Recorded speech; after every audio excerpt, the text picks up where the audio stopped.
Good morning, everyone, and welcome to the Colliers Midlands Economic Briefing. I'm James Cubitt, Head of Colliers Birmingham office, and I'd like to thank you all for taking the time to join us today. We are hosting this webinar through Zoom, and just so that you are aware, whilst you can see and hear the speakers, we can neither hear or see you.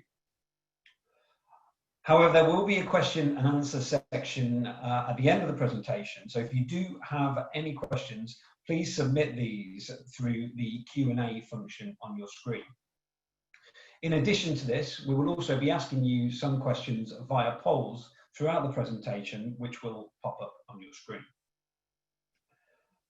Many of you will recall that right at the start of this pandemic, one of the first things to be postponed was MIPIM, which was originally postponed from May until June, but now regrettably will not take place at all in 2020. Dr. Walter Boettcher, Colliers' chief economist, was due to launch a research paper on the UK regions and cross-border investment at MIPIM had it have happened. Instead, he has updated it to take into account the impacts of COVID-19 and is publicly presenting this for the first time this week.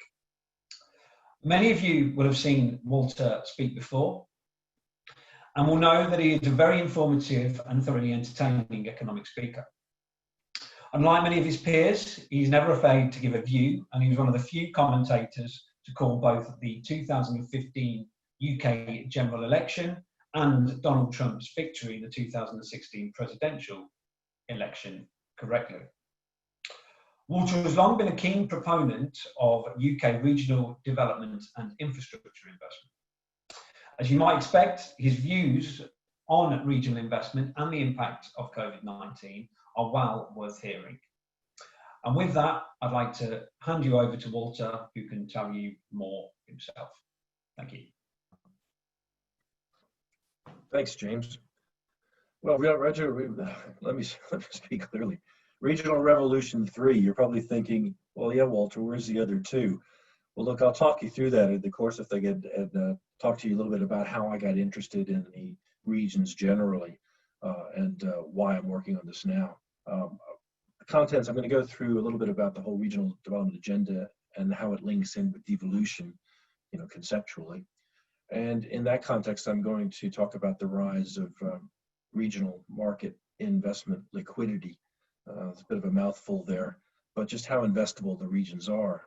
And because I think that whereas I think Manchester had the reputation as being in the vanguard of investment, attracting investment and the devolution agenda, I think certainly that the West Midlands under the new organization and all is definitely in the ascendancy. So that'll be an interesting thing to explore along the way.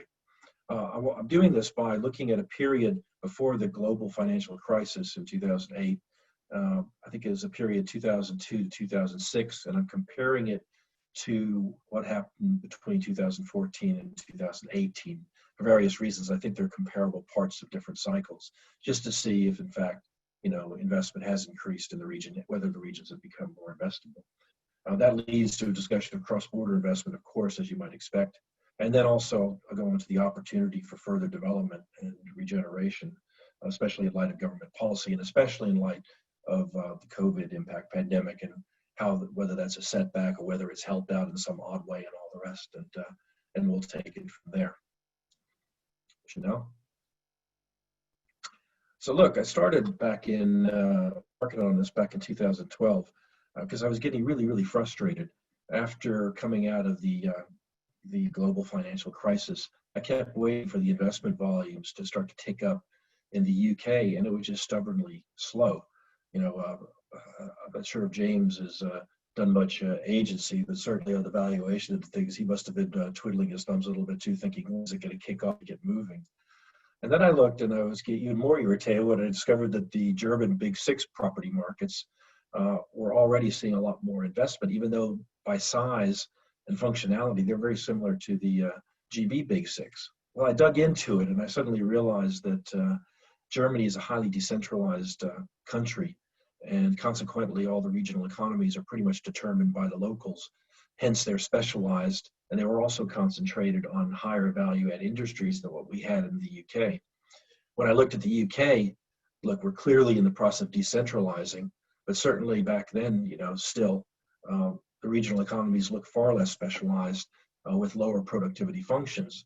And I did a little bit of research into that and discovered that that was because many years before that, perhaps even a generation before that, there was one particular model the central government thought worked really well, and so they rolled it out over and over again across all the regions. So what you ended up with in the UK were a bunch of large regional cities that looked pretty much the same. There was no functional speciality. And the whole notion of devolution was really designed, I'm thinking about Heseltine's thinking now, so that the locals who had the greatest knowledge of what their local comparative advantages were, what they could do well, were not really being engaged in the way that they should in terms of determining what the economic structure of their cities were going to be. And then I looked at that, and I think part of the story too was this Crossrail of the North versus HS2 argument that was going on. And so I started looking at transport and agglomeration economics just to try to work out what my view on that would be. Next one, Chanel. So that resulted in what I consider to be a Regional Revolution 1, the first paper, which I did in 2014, and it was addressed specifically at the Crossrail versus HS2 question. Just for the record, I think we need both, to be honest with you, because by the time either one of them get built, everything else is going to be so worn out that it's going to have to be replaced anyway. But I think probably the thing that really came out of it was the notion of agglomerating economies through improved transport infrastructure, because that in itself increases productivity. If suddenly, in this first paper, I was looking at Liverpool, Manchester, Leeds, Hull sort of entity. If you combine simply Leeds and Manchester together into one functional unit where transport was super efficient, then suddenly all the employers in that area have access to a much wider diversity of labor. And hence, people that live there, laborers as it were, have much greater possibility of finding a job within this larger complex that's more in tune with their own expertise. So that's where one of the simple productivity gains come from. In the course of doing this, I started doing some numbers, and I suddenly realized that I called this little region that I'd agglomerated into one unit, the Northern Crescent.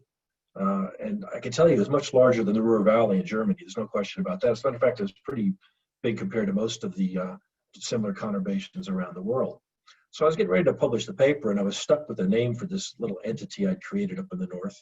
And I thought about calling it the Northern Crescent because it was in the shape of a crescent, but I thought, well, that does have some connotations perhaps. Maybe we leave that one alone. But in the meantime, while I was dithering, George Osborne stepped up to the plate and announced his Northern Powerhouse Initiative. Literally, this was the same week that I was going to release the paper. So he covered the material in a very similar way that I did, and I thought there's no way I could publish this paper now because it'll look like I just stole George's thinking, as it were. Well, of course, George was just implementing Heseltine's thinking and all the rest. So I published a much reduced version with the basic argument. I'd say that this whole initiative, this devolution and its linkage with regional development, began with Heseltine. It was taken on board by Osborne in a big way. It was understood by Philip Hammond, certainly, so he didn't get in the way of the progress that was being made, certainly, with all the mayoral elections that were coming up and all the rest. It was Theresa May that didn't really understand it, in my view. And I remember she turned around and said, no, we can't have any of this. We need to have a proper industrial strategy for the country. Well, that was exactly the sort of centralized thinking that I think created the uniformity of offer across the cities in the first place. And Boris, I think maybe Boris has thought about it, I don't know, but everything he's doing would suggest that whatever he thinks about it, that there's nothing good that's going to happen that's going to undermine the basic principles forward. It's just a question of speed and making it happen. Next one, please, Chanel. Well, that led to a Regional Revolution 2, which looked specifically at the mayoral elections and, well, since we're commercial property people, at the impact on commercial property in 2017. And I just simply tried to ask the question about how the new local combined authorities were intended to work. And I explored that theoretically, again, looking at the Heseltine concept. And simply put, it's just assembling local stakeholders into a cohesive unit so that you could actually generate transformational projects of scale. And I'm sure sitting in Birmingham there, you know exactly what I'm talking about. The local focus should be on local comparative advantage and higher value add functions. And I think you're going to see specialization across all these new regions as they develop going forward. And of course, that I think fundamentally, international marketing and developing positive perceptions of the regions generally, also specifically for your own region, to cross-border investors by going down to MIPIM and getting the investors in the room, I think is also a huge opportunity that has been exploited in the past, but I think could be done even far more effectively. Next one, Chanel. So that brings us to Regional Revolution 3. And there's a few questions that come out of this.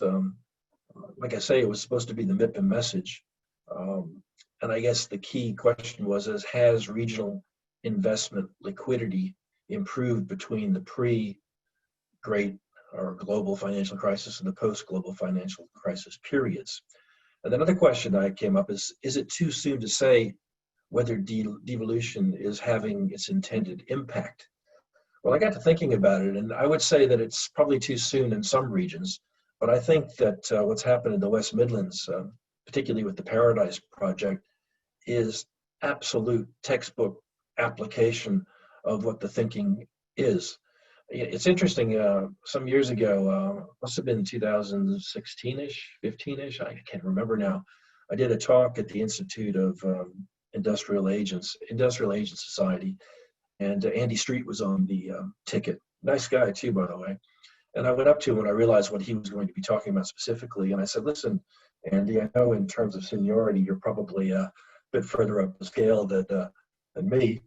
I said, but you can let me go first, because I think all the information that I put out about what the devolution agenda is about and what regional development consists of in that context would be perfect to set up your discussion. He said, yeah, fine, good.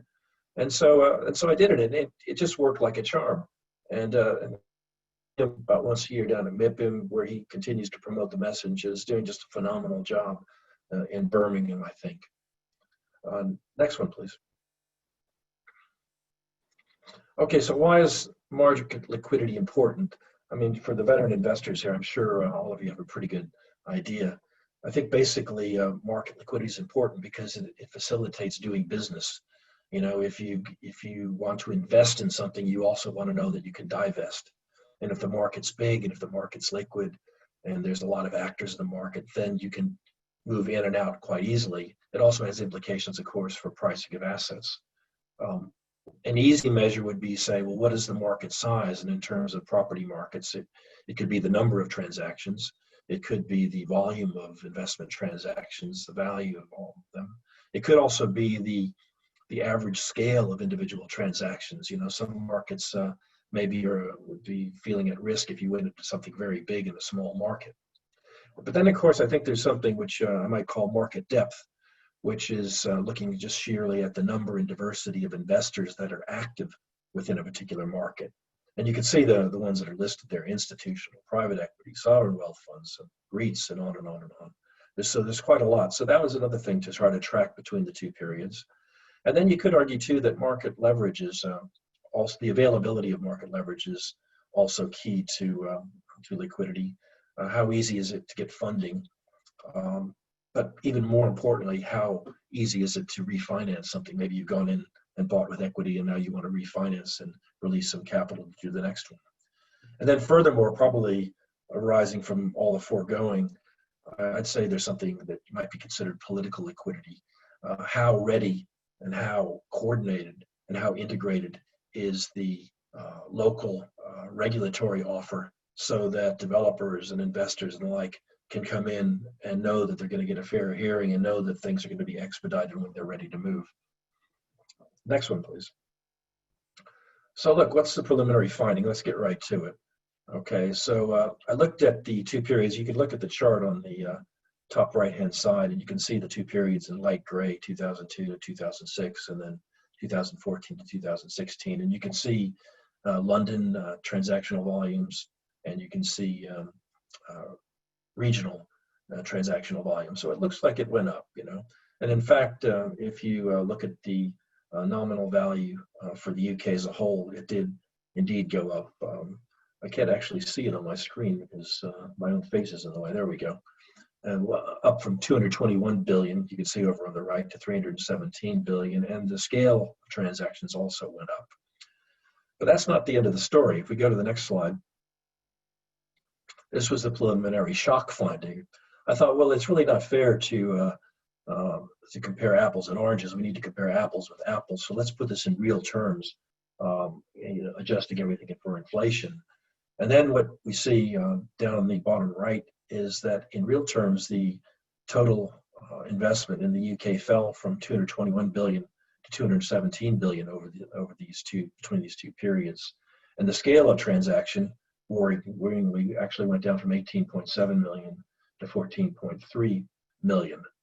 So that was the shock finding, and it wasn't. I could see that MIPIM was going to be a problem at this particular point.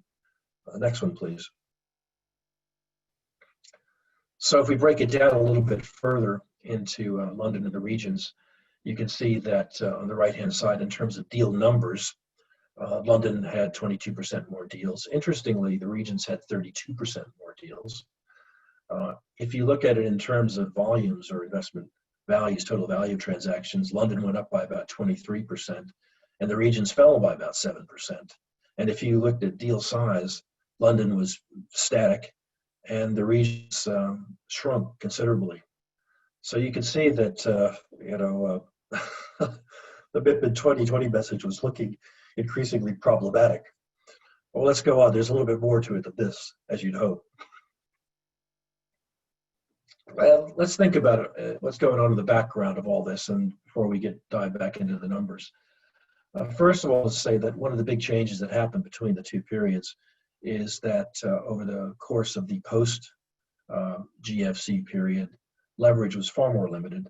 There was far more bank regulatory oversight, and I think the impact of slotting or the risk weighting of capital has had an absolutely definitive impact on the market, in that the banks have been far more focused on fewer transactions, larger transactions, and more secure transactions.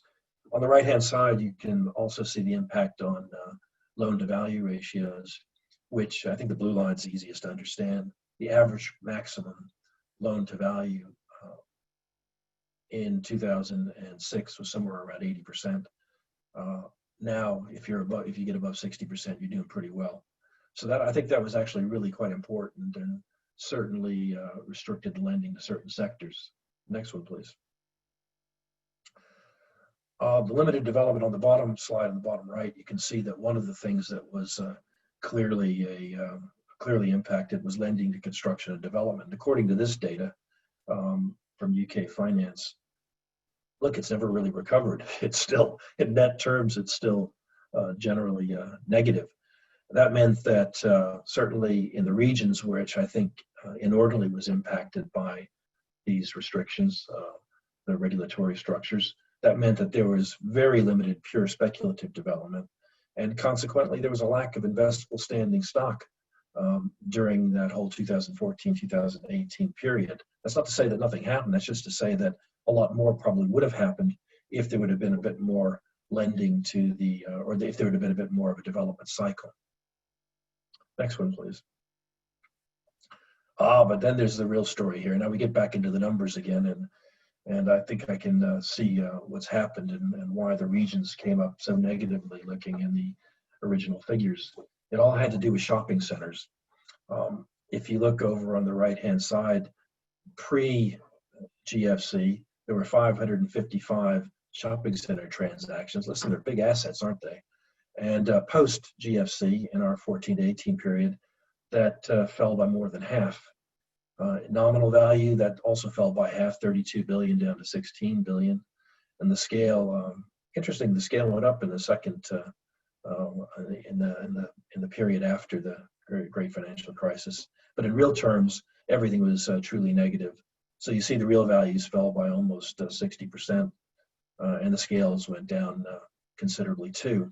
In fact, if you were to strip shopping centers out of the equation completely, pretend they didn't exist, then you would see that regional liquidity across all the other asset classes within property actually rose by 21% in real terms, in line with London, which was at 23%. Of course, it's hard to take that as a headline to MIPIM. If you strip out shopping centers, then the regions did great. It's just it would look a bit too contrived. So I needed to dig a little bit deeper, obviously.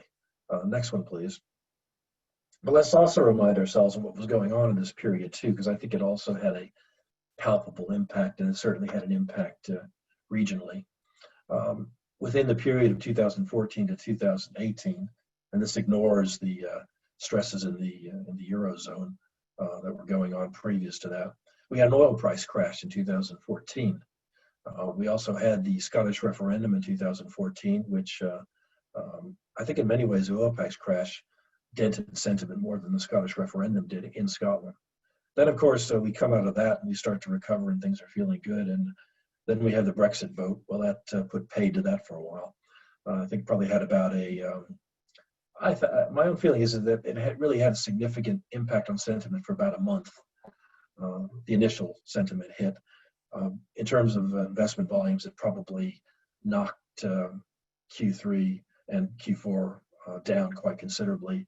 But after that, it sort of went away, but it gave way to the huge amount of UK electoral uncertainty that occurred in 2016, and this really held the markets back too. Nevertheless, some of the volumes were continuing to hold up. And if you look at the chart on the right, on the bottom right, you can see that I looked at the working age population in the G7 and China, and you can see it was peaking around 2014, 2015. And hence all these people are putting money into pensions globally, which has resulted in this amazing savings glut, the so-called weight of capital. This is it. This is where it comes from. And you can also see that, across these same economies that the population is aging, a lot more retirees. So there's growing annuity pressure from the funds. So consequently, if ever there was conditions favorable for all this sorts of nonsense that we've gone through and all this huge disruption that we've introduced into the system, politically and otherwise, this was as good a time to do it as any, I suppose.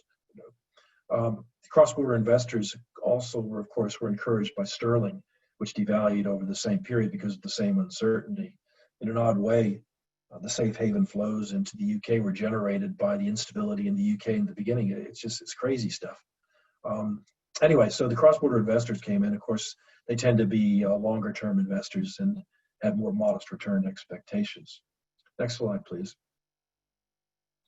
The regional liquidity also varied by market, and on the top right over there, you can see it was the same chart that was on the other one, that there is a lot of difference that we see. Scotland was possibly hit by the oil price fall, coupled with the Scottish referendum. Maybe that's why it didn't perform so well. On the right-hand side, you've got Aberdeen, though, and I think that's a sort of a hangover, as in the price of oil got so high in 2012 and 13 that a lot of investment plans began, a lot of development began, and it came to fruition about the time of the referendum, and it has since sold on, and I think there are a lot of long-term investors took a view that Aberdeen would be okay in the end. Liverpool, again, I think is partly a Chinese investment story. Tynesigns coming off a low base. London was quite resilient. Birmingham and Manchester were above average, and Sheffield was actually showing quite a lot of inward investment. But then I got to by thinking too that look, it's not all about economics. There's some cultural features that probably drive investment, and I think that if you look at Manchester and try to explain its popularity, it's got to be Man United, or maybe Man City even too, and all the success they've had. Just the branding that came to Manchester, coupled with the lack of shyness of Manchester to go out into like MIPIM and have huge sort of promotional type operations to try to attract in exactly this sort of investment. Another argument is Sheffield. The Chinese made a commitment of something like $1 billion to Sheffield over the next 5, 6, 7 years. I'm not quite sure how long it is, but there's hotel development, a few other things. And then I thought, well, what could it be? Did you know that there's about 50 million Chinese snooker players, and that the Crucible is something the Crucible Championships are something they follow every year? Coincidence? Maybe not. So listen, with this as a bit of Uber, I had to go out to Japan about 6 months ago, 8 months ago, and I thought, well, what are the Japanese mad about? Curling, apparently. So I did a quick bit of checking, and I could see that Perth apparently has the curling championships, although it moves around the world now. And Tunbridge has one of the few curling facilities in the UK. So for any developers out there, listen, this is the hot tip of the day, I could tell you. But anyway, to be more serious, I'd say that on the bottom right-hand corner of the chart on the bottom right corner shows one thing that is absolutely unequivocal, and that is that cross-border investment into the regions has increased pretty much in every single region. Again, I think Glasgow may have been, there was a lot of investment in Glasgow. I think some shopping center stuff that happened in back before the crisis, which may explain why it's one of the few negative ones on the list. And Dundee, why is Dundee there? Funnily enough, I met a Japanese person there, an investor there, who was looking at Dundee and the development along the.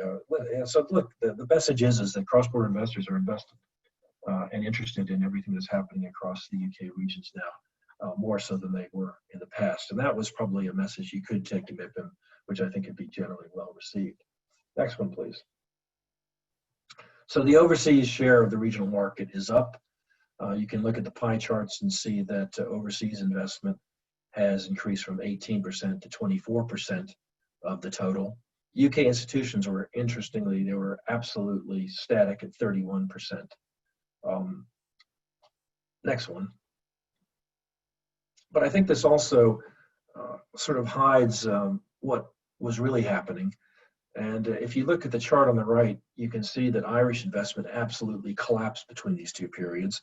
And I'm sure most of you can figure out why. It all had to do with the Irish being linked primarily to high leveraged deals with short investment horizons.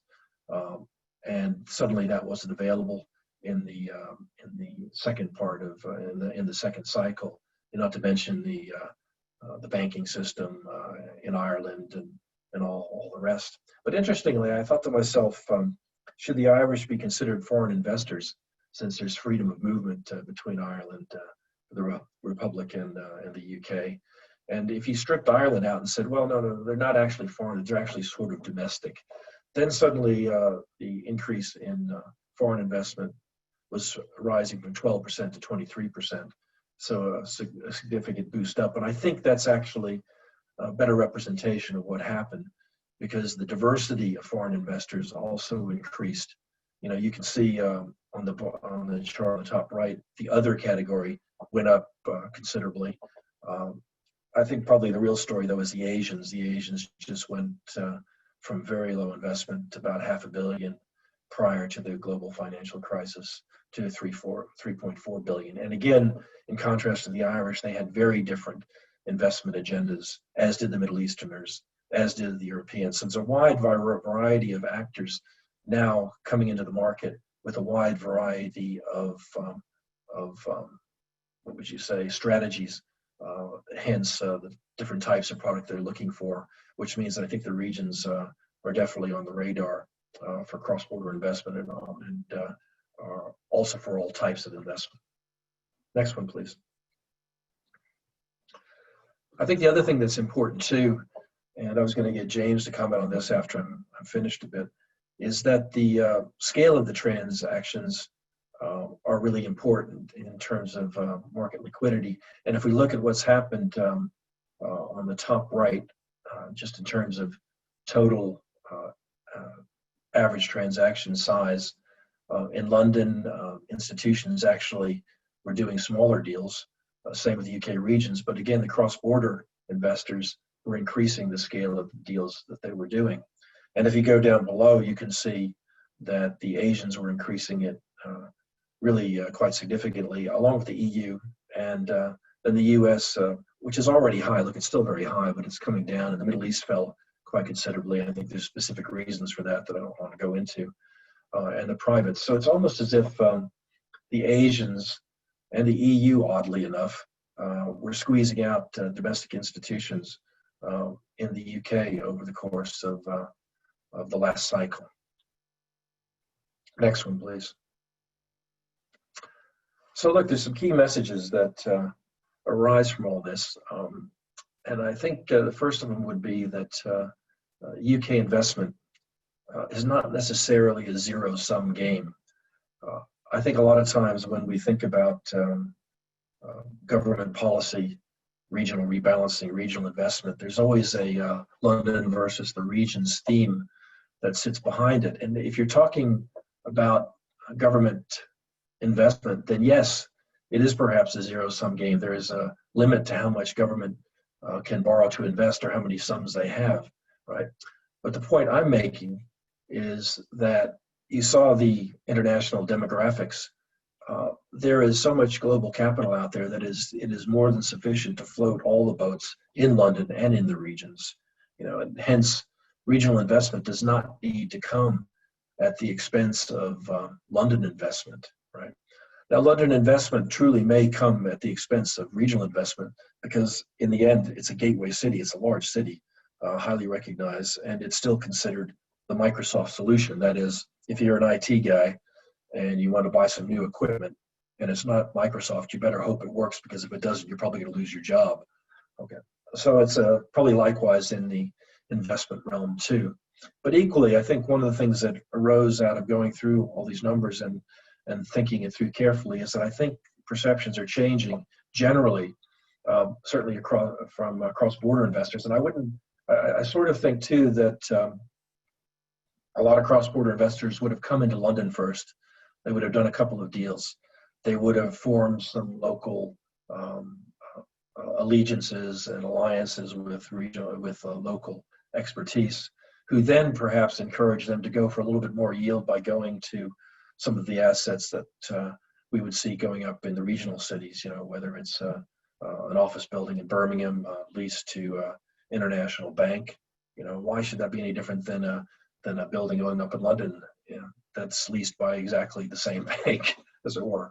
And I think that's a bit of education that probably happened over the course of the pre-global financial crisis period. And once they got comfortable in London, they were a lot easier to persuade them to go to the regions. Once they did a few regional investment deals, then suddenly, okay, we can do this, and we're confident with it. And so I think that's where we are now. And I think that now is when things like international marketing efforts and branding are really going to become more and more important. And hence, one of the reasons I'm really quite bullish on the regions, particularly in the context of the political devolution and the new combined authorities that are tasked, among other things, with doing exactly that.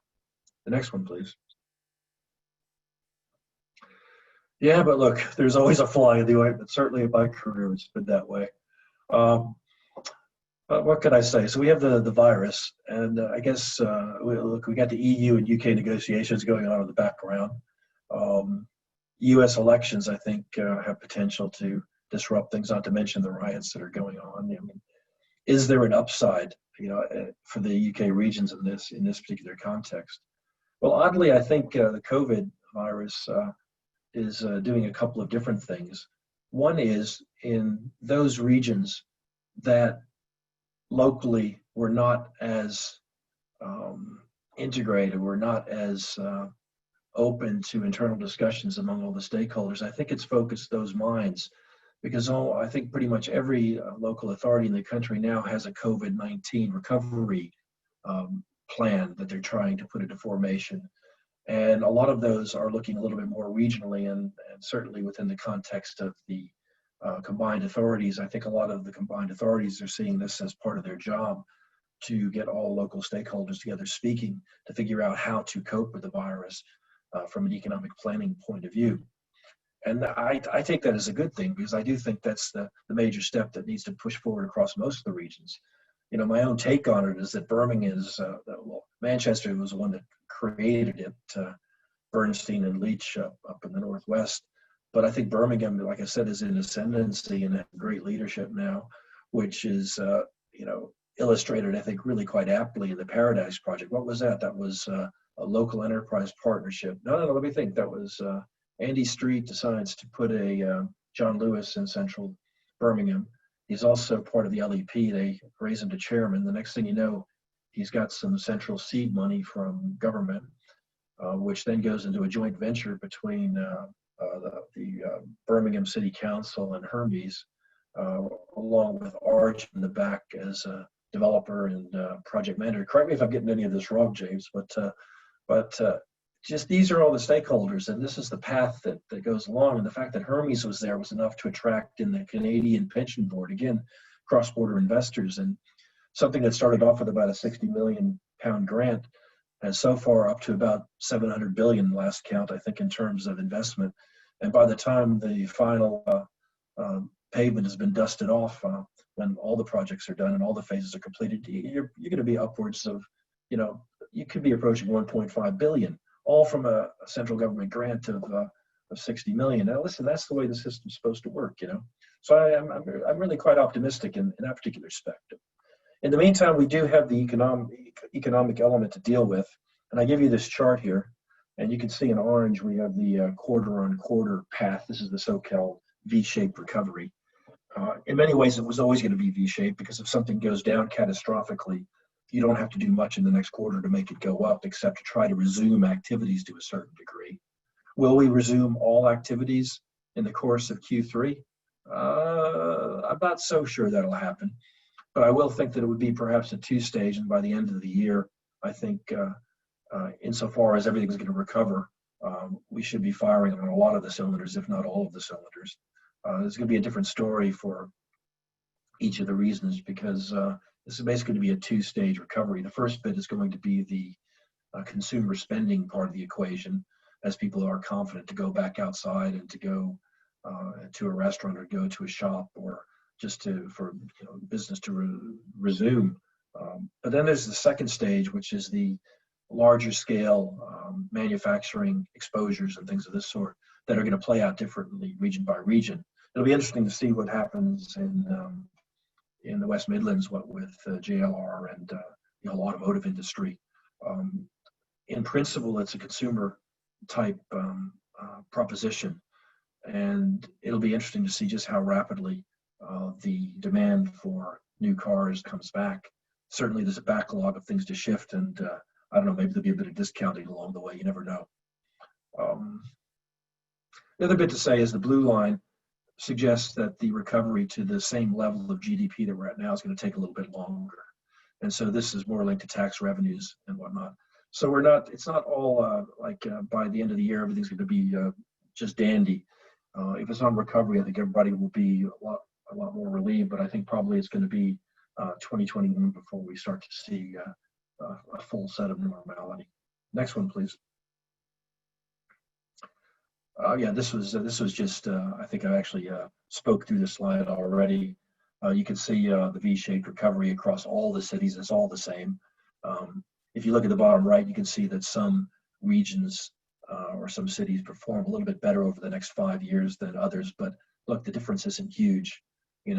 Belfast is down 1% on the UK average, and London's up by about 1.6% on the UK average. So we're all kind of in this together. Next one, please. I think what's going to be a real help, though, is the government investment program. And I took great heart in recognizing that when Rishi Sunak announced the emergency COVID response, that the 600 billion that had already been announced for investment in infrastructure across the UK was not part of the emergency response. The emergency response came in addition to that original stimulus that was going to go into the system, or the investment that was going to go into the system. In real terms, it's that investment government investments going to be the highest since 1955. Now, look, we don't yet know exactly what the capital allocations are going to be and where they're going to be targeted precisely. That will come only probably in the autumn spending review, I think, because it's dependent on the national infrastructure strategy. Now, Rishi Sunak wanted to release this document, the National Infrastructure Strategy, at the same time that he did the budget in March, but unfortunately it got delayed because of the recent Heathrow ruling that showed that the planning approvals for the third runway were incompatible with the Paris Agreement, and that they needed to be aligned. And so what's happened now is that the national infrastructure strategy has been taken back in by the government to review, to make sure it is compatible with all the international agreements so that it cannot be questioned over and over again and slowed down a bit more. So we wait for that. I couldn't find any leaked copies of it to know exactly what's in it, but it'll be interesting to see, and I think that's really crucial. There's also, in the meantime, calls for all sorts of ways about thinking about finance, and there is a big team in the National Infrastructure Commission that's focused primarily on how to come up with innovative finance to do infrastructure finance, especially integrating in private investment. There's even calls for a domestic replacement for the European Investment Bank to focus on the UK. So there's a lot that's happening in the background, and I'm still optimistic. The next one, please.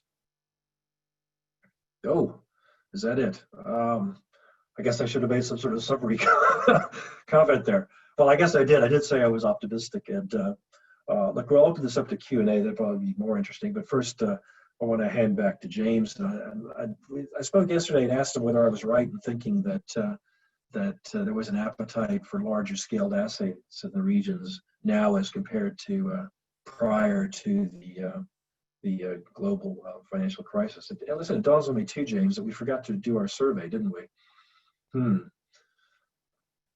What should we do first, I wonder? Chanel, should we do that first survey question before James speaks?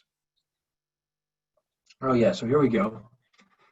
How confident are you that the Midlands will fully recover from the pandemic and its economic impact? So you got about, yeah, just go ahead and click the box. We'll have an answer here on the screen in about 20 seconds.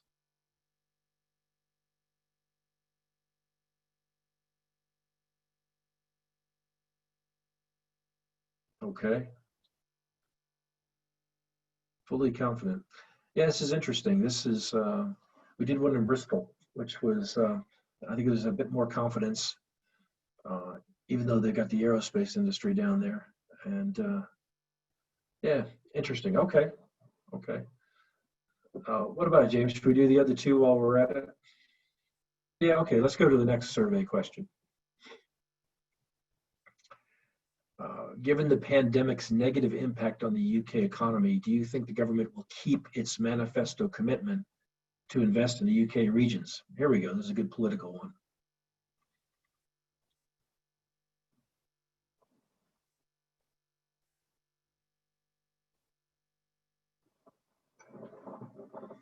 Right. Good. I think so too. And then the last survey question.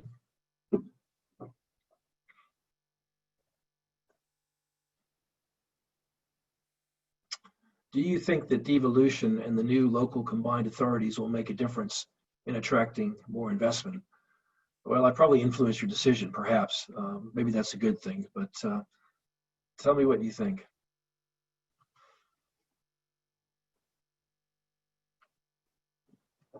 Yes, I think so too, and I think that's because Birmingham is actually doing such a good job of it.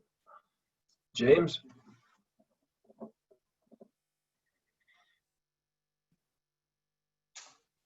Okay, thank you, Walter.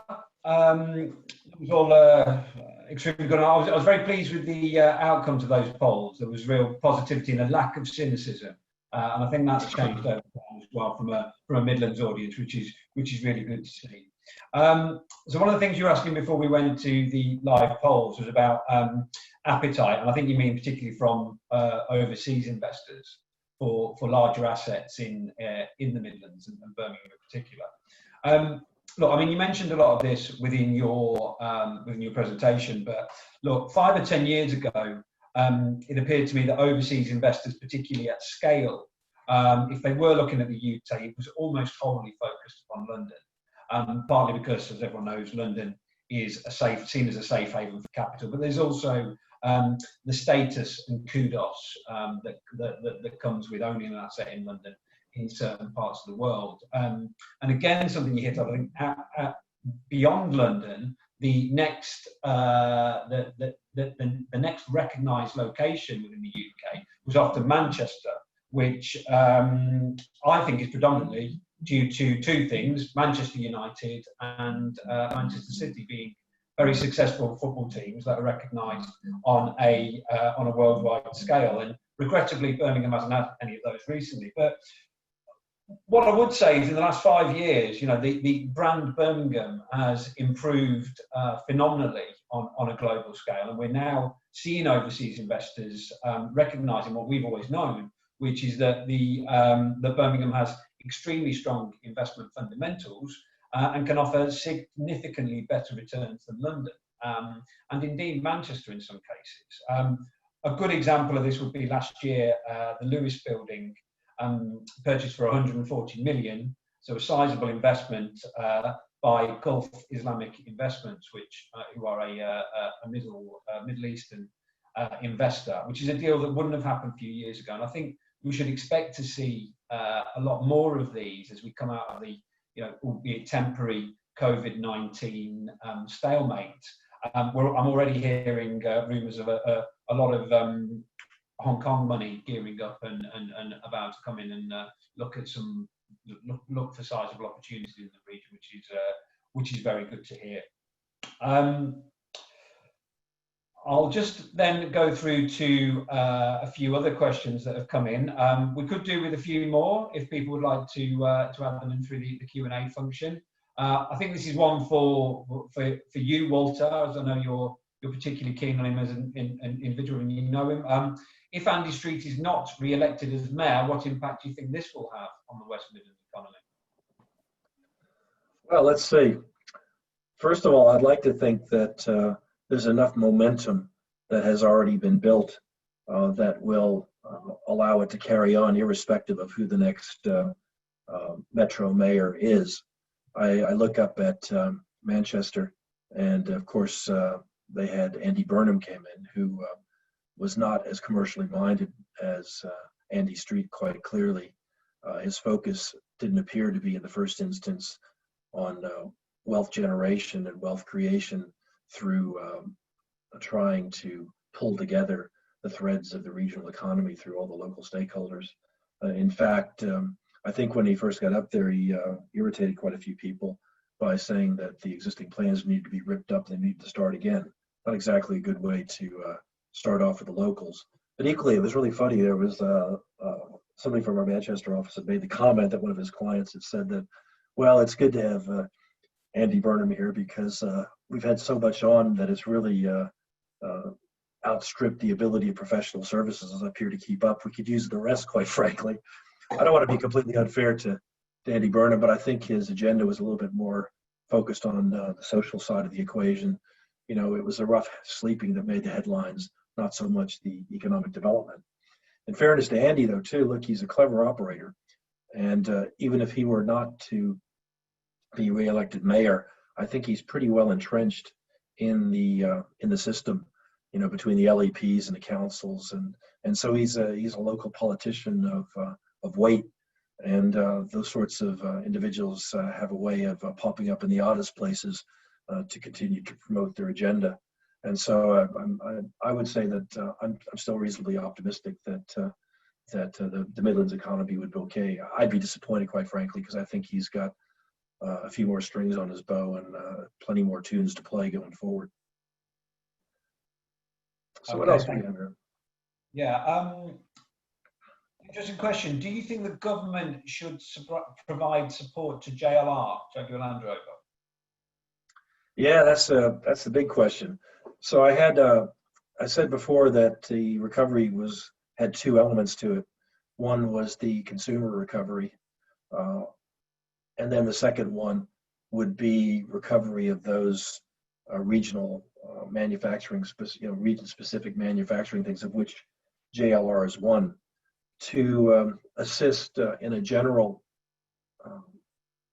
demand side recovery is kind of a function of basic government policy in terms of, monetary policy comes from the bank, and then the government can do bits of fiscal policy. And of course, they've had the furloughing scheme and all the rest to try to maintain everybody's, basically to put us on a standstill position so that when things start to come back again, people will still have jobs, they'll be able to spend, and we hopefully have a demand-driven recovery of the consumption side. JLR, though, is a much more difficult proposition They haven't exactly done like the high street shops and just shuttered themselves yet, and heaven forbid that they would, right? Because once you shutter something like that, it's not that easy to reopen it.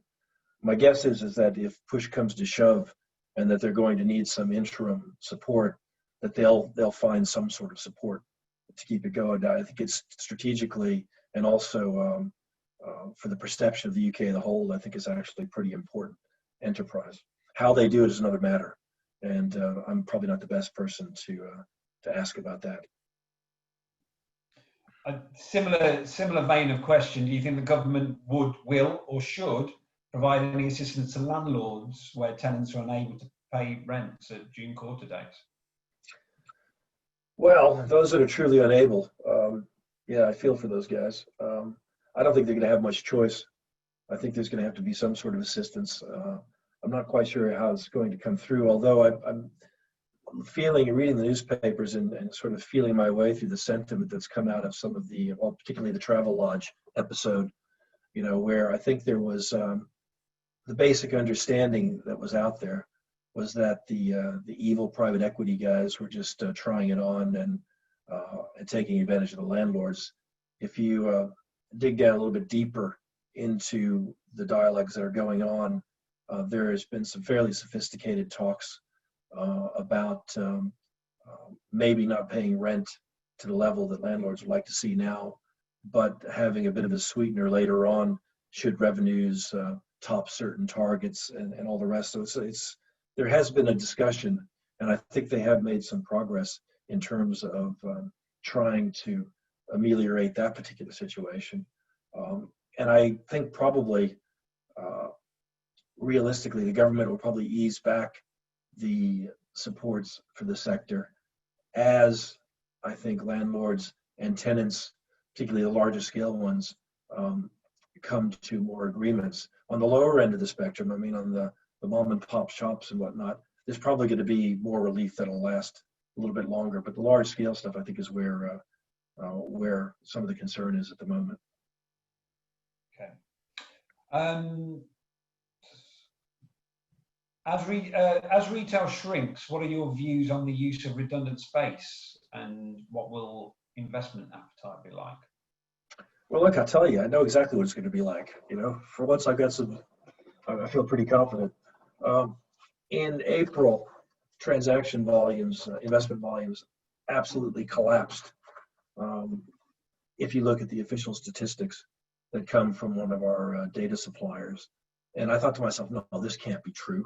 So I went through it literally deal by deal, and I suddenly realized that, well, in a typical April, you'd expect to turn over 3 to 4 billion across the UK. And according to the data, it came out at about 800 million. So that's down a lot. But when I looked through all the individual deals, there were a lot of deals that were included that had no values attached to them. And almost uniformly, they were linked to residential build to rent, mixed use PRS schemes right up and down the country. My take is that a lot of redundant retail space, and there is a lot of redundant retail space, will end up being absorbed into new mixed use projects, probably with the residential component. The larger ones may well have an integrated last mile distribution point, to assist with click and collects and e-commerce. It'll also retain a certain degree of what do you call it, convenience retail and non-discretionary spending, so food stores, but also doctor surgeries, hair cutting places, things of that sort. And so I think probably that's the big transition that's going to occur. There's already talk about some in-town shopping centers in various locations integrating in a residential component into their new development plans or their repositioning plans. And I think that's a theme that's going to play over and over and over again right across the country. Every local authority I've been involved with, I'm not that deep in with the local authorities, but with the webinars I've been doing recently, I found myself with a lot of people that are in that space. That is what the mantra seems to be. Okay. Couple more, I think. Sorry, apologies if we don't get through all of these. We've had quite an influx now. Can you tell us more about your view on how the government's COVID-19 response will help its policy of regional rebalancing? And what role will private investors play in this? Well, yeah, that's the whole game, isn't it? You know, so basically the regional rebalancing for the government was linked to investing in enabling infrastructure right across the UK, whether it's upgrading roads, whether it's putting in new digital connectivity, whether it's upgrading to 5G, or all the other things that are part and parcel of working to do the agglomeration of the regional economies. And I don't think that is going to change. And I think I was hoping that one of the main points of my presentation is that the emergency response has been done in addition to their original investment plans. I also think too that their emergency response and more fiscal stimulus will be coming through the system. I'm quite sure going forward there'll be more borrowing and more in investing.